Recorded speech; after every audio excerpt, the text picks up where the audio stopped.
About a year ago, I came across a video that was talking about taking scrap paper and turning it into sketchbook paper. Where's all that mathematics sketch paper that I have? All the paper that I scratched out all those equations on? What I'd like to do is take all that scrap paper, and I'm gonna find more. I know I will.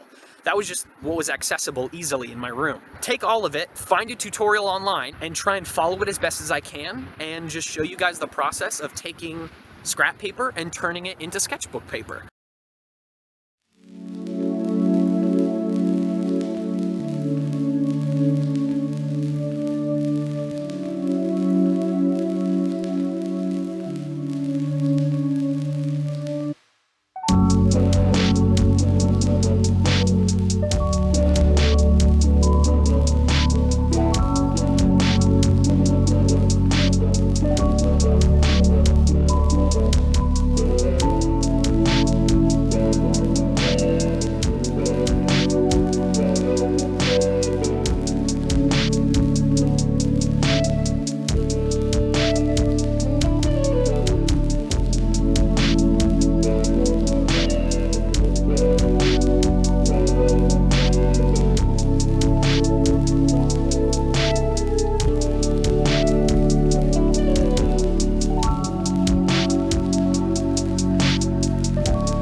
All right, so I've moved over to my phone camera so I can mount it on the little setup I have at my desk, so I can show you guys what I ended up making. So this is one of the first sheets that I made, one of the first 6.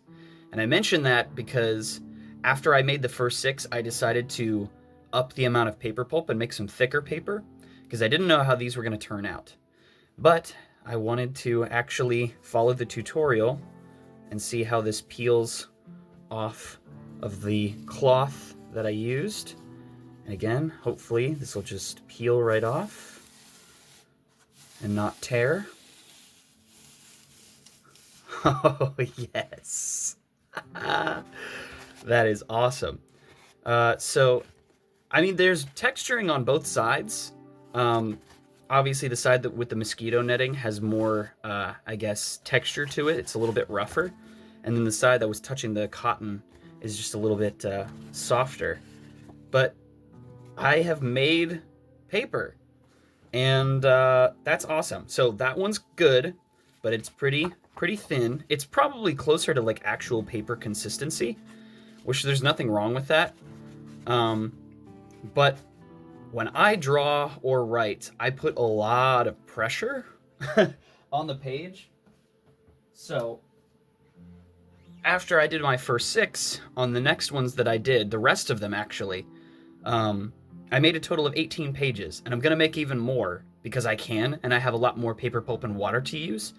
But after I increased the amount of paper pulp to make some thicker paper, and I think I like this stuff a little bit better. It definitely is a little bit more sturdy and I feel like it'll hold up a little bit better in the long run. But yeah, so now I got this fancy blue-gray paper. It's kind of hard to see on this this camera in this light, but because of all that blue ink that I used to do my math homework, that sort of seeped into the water.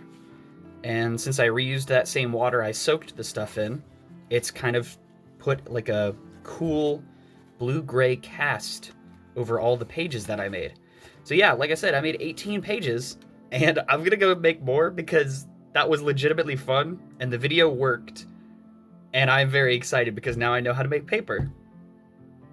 Dang, this is so cool.